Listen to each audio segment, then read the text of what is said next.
Right now, people from all around the world are rallying together for a young Sun Prairie girl after suffering a freak traumatic brain injury. And the accused victim takes the stand today in day 2 of the Father William Nolan trial. From the Channel3000.com Alert Center, this is News 3 Now at 10. But first tonight, some breaking news from the Milwaukee Brewers. The MVP, Christian Yelich, will miss the remainder of the season after breaking his right kneecap at tonight's game in Miami against the Marlins. He fouled a pitch off that right knee on this pitch right here. This was in his first at bat in the first inning. He was arguably the front runner for another National League MVP. We'll have much more on this breaking news coming up later in sports. Thousands of people from around the world are sending their prayers to a Sun Prairie family tonight after a fluke accident a couple of weeks ago leading to a severe head injury. A little girl named Ava Love is fighting against all odds in an intensive care unit. Madeline O'Neill has the story. Maddie? Eric, Ava's name means life, and her parents and friends say she exemplifies that. A 7-year-old full of energy and joy. That's what makes seeing her in her condition so much harder. Doctors tell them Ava will likely remain in a vegetative state or be severely brain damaged for the rest of her life. But Ava's family and Ava's army from around the world are holding out hope for a miracle. I think something powerful does happen when we pray. It can be the catalyst for change. It got to the point where we just needed more space. For example, so many prayers filled the original Heartland Center in Sun Prairie that they're building a bigger church here. It has been a long process. Good things take time and faith, something teaching pastor Dugan Sherbandi and his family are reminded of every day. Despite the earthly, medical, factual, logical perspective, we are just believing there's a very significant miracle coming. Hearing Dugan talk about his daughter, Ava Love, you'll realize she's a miracle herself. She is always laughing. You could hear her laugh from 2 football fields away. She just brings life wherever she goes. In late August, Ava fell off a golf cart and hit her head, leading to emergency surgery and severe inflammation. There have been indescribably difficult moments. Having an 8-year-old daughter, my heart breaks for them, but I just can't even begin to imagine what it's like. Lead pastor John McNary's family is close with Ava's. Their daughters are good friends. Ava is an absolute joy. Ava hasn't woken up yet, and doctors expect severe brain damage. But there are small miracles, like when doctors took out her breathing tube. A doctor told us later, he said, our team was 99.9% sure she would not be able to breathe on her own.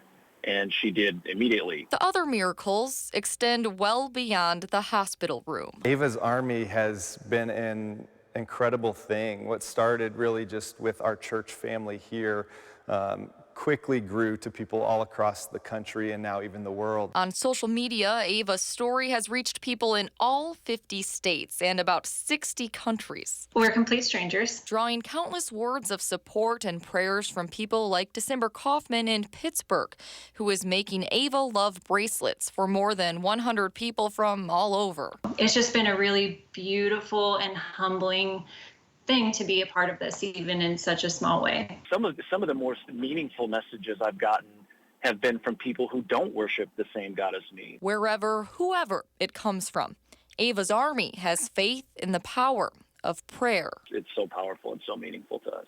I can't wait to see Ava make a full recovery. We'll have links on our website to those interested in following Ava's story and a link to a GoFundMe page for medical costs as well. Now, Ava's family says they would like to give back a portion of those funds raised in the form of scholarships for children who can't afford hospital care. Eric. The alleged victim took the stand today in day 2 of a trial of a retired priest from Fort Atkinson. Father William Nolan faces 6 felony counts of second-degree sexual assault of a child. It allegedly occurred more than 10 years ago. Nolan's attorney argues that the accuser's story keeps changing, using multiple examples between what he told the jury and what he told a detective. The alleged victim says as a middle schooler, he had a crush on Nolan and would often instigate the sexual encounters, making him now feel guilty for reporting the allegations. I'm not terrorized by it. I'm not having nightmares by it because of the nature of our relationship. It wasn't forced, but there are a lot of other situations with kids out there that don't. And frankly, I'm not sure if I'm the only one.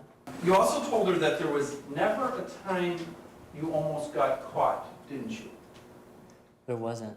Okay, and this occurred, by your own estimate, at least 100 times, right? Correct? Sometimes in a private location, i.e. the rectory. Sure. The alleged victim's mother and father also testified this morning. We're expecting to hear from more witnesses tomorrow.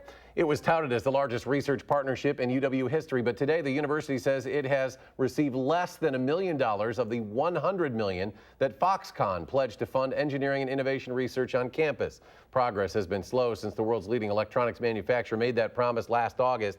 So far, the university says only $700,000 has been received. A UW spokesperson says that money is being used for a sponsored engineering research project. Foxconn declined to comment.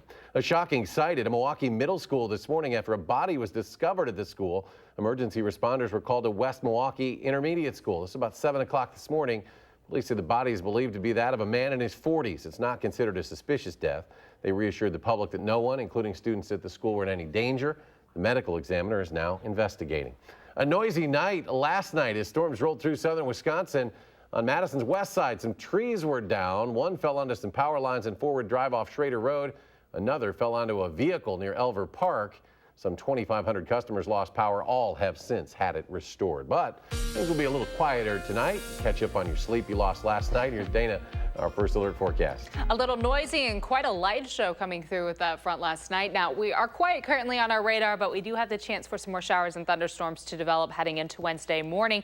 Over the last several hours, actually, our radar has been pretty quiet. But as we look at our 24-hour precipitation accumulation, notice some areas picked up more than 3 inches of rain in the last 24 hours. It's the bright red spots that you see. Most of Dane County, at least an inch of rain. Now, those accumulation totals fizzle out a little bit to the east, but still quite a heavy rainstorm coming through last night. Right now, it's just cloudy outside, a little warm and a little muggy at 66 in Madison, in the upper 60s around Lone Rock with a fairly calm breeze, though there is going to be the chance for showers and thunderstorms to develop again heading into Wednesday morning, and we will stay mild and a little humid outside for Wednesday and Thursday. This unsettled pattern will carry through Thursday, and then we cool down heading into Friday and Saturday, but we'll take a closer look at those storm chances in the afternoon in just a few minutes. Dana, thank you. Authorities evacuated a number of homes and schools. This was in Dupo, Illinois. That's just south of St. Louis this afternoon. A train derailed and burst into flames. The Union Pacific train went off the tracks about 12:45. That sparked a fire. According to a statement, a flammable liquid was inside. An estimated 30 agencies responded. That smoke could be seen for miles, but there are no reports of any injuries. One person is dead, several children injured after a school bus crashed in Mississippi this morning. Officials of the State Highway Patrol there say the bus had just begun its route when the driver had some sort of medical emergency. That bus went off the roadway into a ditch where it rolled on its side. The driver was killed. The local children's hospital is saying that 8 children were brought there, 4 of them by helicopter. Now that 4 crew members trapped inside a cargo ship capsized off Georgia's coast have been pulled to safety, the U.S. Coast Guard says it is focused on safely removing that massive vessel while protecting the environment at the same time. Coast Guard rescuers pulled the 4 South Korean crew members from the Golden Ray yesterday after drilling through the hull's steel plates. All 4 were described as alert in relatively good condition. The ship, however, remains stuck in St. Simons Sound, closing that busy port while shipping hazards are evaluated. We certainly understand that there are real and significant impacts that this incident is causing. Obviously, our number 1 priority is safety. It's public safety and safety for responders. There are potential environmental impacts that we're trying to mitigate, and there's also some very real concerns on economic impact. They say they have been deploying a boom around that ship in an effort to decrease any environmental impacts. They say right now there is pollution, but it seems to be limited in scope. North Korea has released still photos of the test firing what it's calling a, quote, super large multiple rocket launcher. This morning, South Korea's Joint Chiefs of Staff said North Korea launched 2 unidentified projectiles toward the East Sea, which is also known as the Sea of Japan. President Trump says he will name a replacement for his 3rd outgoing national security advisor next week. John Bolton handed the president his resignation this morning, capping off 17 months in the administration. President Trump announced the departure on Twitter. Bolton and the president did not agree on several priorities and policies. A Republican who aligned himself closely with the president wins a special election congressional race in North Carolina's very conservative 9th District. Dan Bishop topped Democratic challenger Dan McCready. The district has been held by Republicans for 56 years. Bishop didn't run in last year's election, which was thrown out after allegations of ballot tampering by a Republican political consultant. Also, Republican Greg Murphy won North Carolina's 3rd congressional district tonight. Hy-Vee is voluntarily recalling 7 of its Hy-Vee mealtime Asian entrees after discovering the liquid egg used to make fried rice contains milk, which is not declared on the label. The product was distributed to Hy-Vee stores across 8 states, including right here in Wisconsin. Water prices in Janesville will soon rise by 53%. That change will start at the beginning of the new year. It'll raise about $3.5 million for the city, which says it will use it to replace aging water mains. The city says it'll be an average increase of $8 per month. Tonight, we're getting a sneak peek at some of the new food options being sold at Lambeau Field this year, the Packers home opener this weekend against the Vikings. And some of those new options include steak and cheese stromboli, a stir-fry noodle bowl, short rib poutine, and much more. The team behind the menu says during the offseason they visit food shows and other stadiums to help them come up with these ideas, but they also team up with local companies. Oh, it's always fun. I mean, we're excited about the football season. We love the off season to come up with some new things. We work with some of our sponsorship partners and have ideation visits with people such as Johnsonville or Cudahy. You know, coming up with new items is always one of the best parts of our job. And most of these new food items will be available to fans at Sunday's game. Still ahead tonight, an update on the Verona Road project as crews near the completion of this summer's work. Plus, the newest members of the iPhone series unveiled today. A look at what's new and how much it'll cost you. Straight ahead.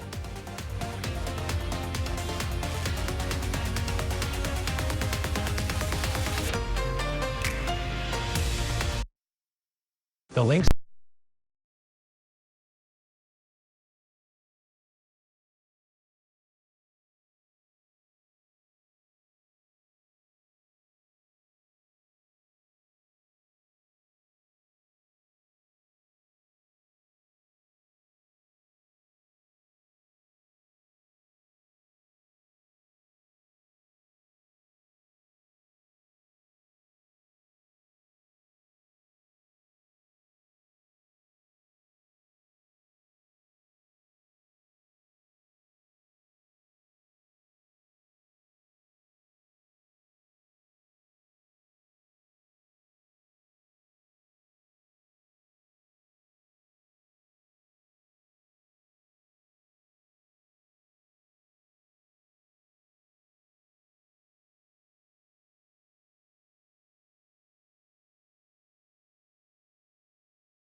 Welcome back. Quick Trip is partnering with Eat Street in Madison. That means you get all your favorite items from the popular convenience store delivered right to your door. From now through September 23rd, they're offering a free delivery service at select locations. A lot of people are liking this new partnership because it gives them a way to shop for a variety of things while still going about their day.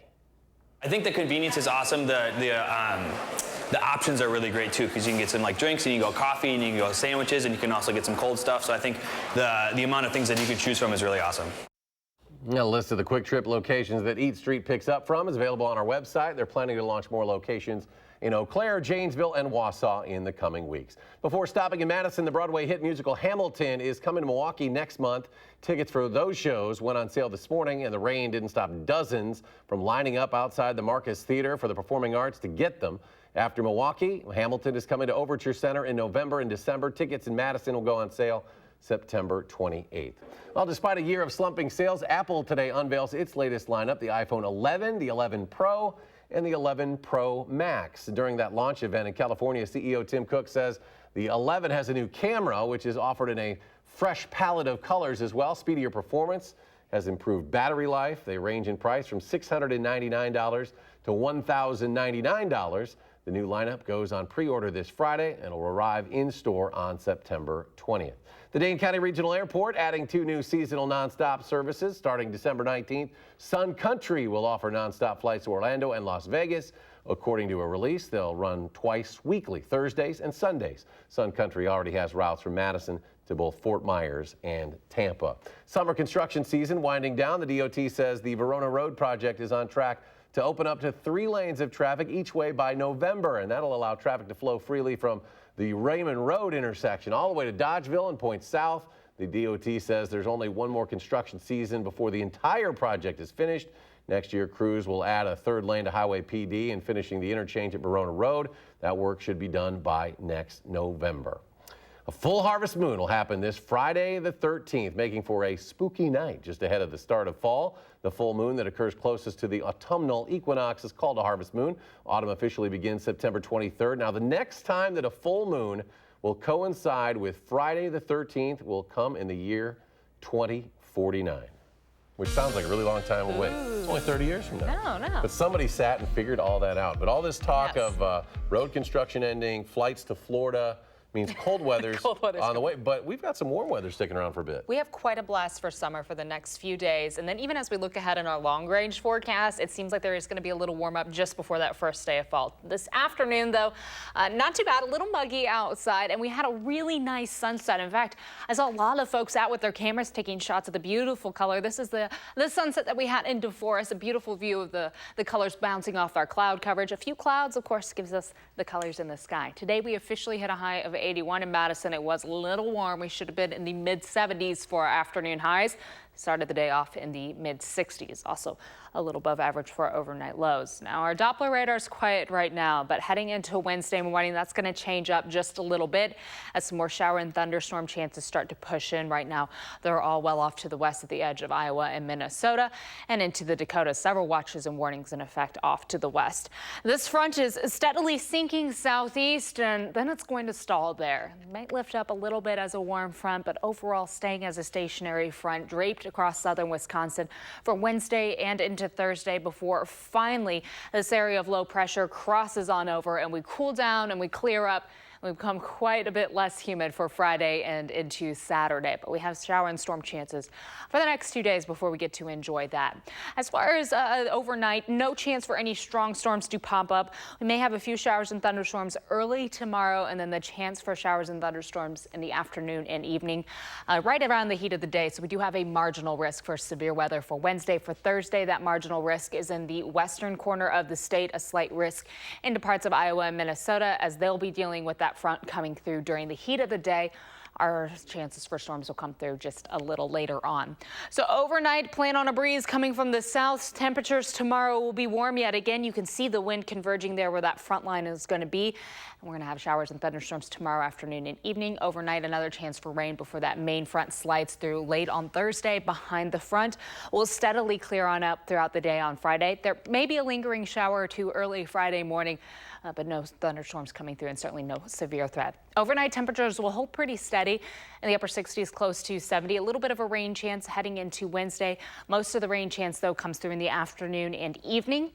And then the chance just kind of lingers with us through Thursday also.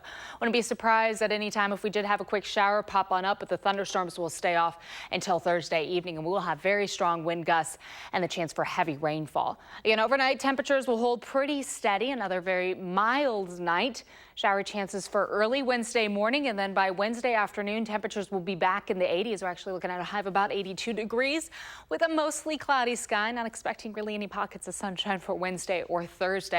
On and off storms for Wednesday and Thursday afternoon, with that main frontal line sliding through later in the evening on Thursday. Behind that front, we gradually clear on Friday, and temperatures for Friday and Saturday will be much more seasonal. We'll be in the mid to low 70s. A slight chance for some showers will develop late on Sunday, so the second half of the weekend might include a little bit of rain, but we warm up heading into the start of next week, and it does seem like we have another warming trend heading into the following weekend. So summer is not quite letting us out of its claws just yet.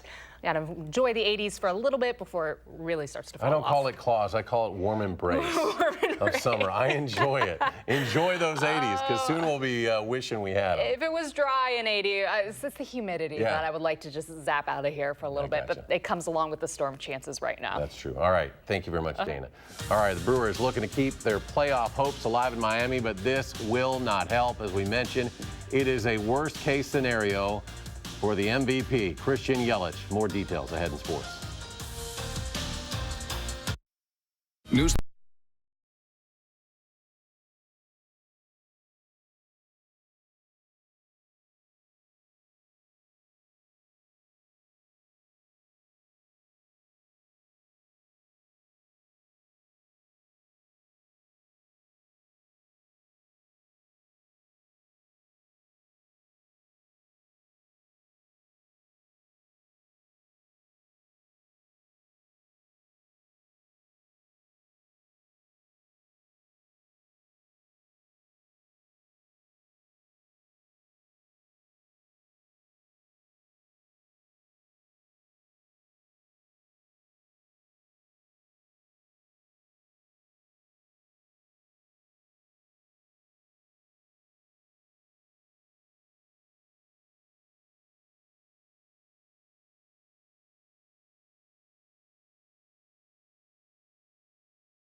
Brewers are trying to stay in the race for the playoffs, but after what happened tonight in their game in Miami, it just got a lot tougher. In the very first inning, Christian Yelich fouled a ball right off the top of his knee. And the Brewers announced after the game that Yelich has a fractured kneecap. He's going to be out for the remainder of the season. Well, teammates pick him up tonight. 3-3, top of the ninth. Tyler Austin hits one to center field. Former Brewer Lewis Brinson is in center. Yasmani Grandal tags at third. Good throw gets him, but it's not a good throw. Final score, Brewers 4, Marlins 3. San Diego leads the Cubs 6-2 in the fourth, but again, the Brewers' Christian Yelich out for the rest of the season with a fractured kneecap. Badger football doesn't play a game Saturday. It's one of 2 bye weeks this regular season. The other one comes between games at Ohio State and home against Iowa at the end of October. Seems like it's a little early in the college season to have a bye week already, but you have to put 2 of them in somewhere. Since the Badgers won their first 2 games by a total of 110-0, you'd think they'd want to keep that momentum going and play again this week. But they're not, and they're going to make the best of it. Yeah, one of the biggest things, we got to make sure that, we stay focused in this bye week. Got time for guys to get healthy who are banged up, time for guys to, get their mind right. But, especially me being one of the leaders on the team, we want to make sure that we keep guys focused and understand that, once we take the field again, we got to make sure we're still on how we have been the past 2 games. Gary Karner is stepping down as commissioner of the WIAC next August. Karner's been the commissioner the last 23 years, and during his time, the conference has won 76 NCAA Division III national championships. Karner will retire as the longest-serving commissioner in the history of the Wisconsin Intercollegiate Athletic Conference. The Prep Mania High School football game of the week takes us to Mansfield Stadium for the Big 8 showdown between Middleton and Madison Memorial. We're live on Channel3000.com Friday night at 7. Then you can see a replay of the game Sunday at 1 and next Wednesday at 6 on TVW. Girls volleyball tonight. Sun Prairie ranked 8th in the state in Division I this week. The Cardinals host Madison Memorial. First set, Sun Prairie's KJ McNabb with the serve. Memorial with the overpass. Peyton Eddink with the slam. Cardinals up 4. Later on, Sun Prairie's Josie Halbleib back sets to Kirsten Anderson, who finds the floor for the kill. And the Cards keep coming up big. Eddink with the ace to end the first set. Final score is Sun Prairie 3 and Madison Memorial 0. Waterloo slipped a spot in Division III from 1st to 2nd this week, but the Pirates are still plenty good. Tonight at New Glarus, second set, Grace Nominson to Lola Gillespie. She hits it off the block for the kill. A little later on, Waterloo's Brooke Mosier with a nice back set to freshman Riley Dusler. Waterloo sweeps New Glarus in 3 straight sets, and we'll be right back.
Mostly cloudy tonight with shower chances developing by Wednesday morning. Scattered showers expected for Wednesday and Thursday. And then behind this front, cooler by the end of the week.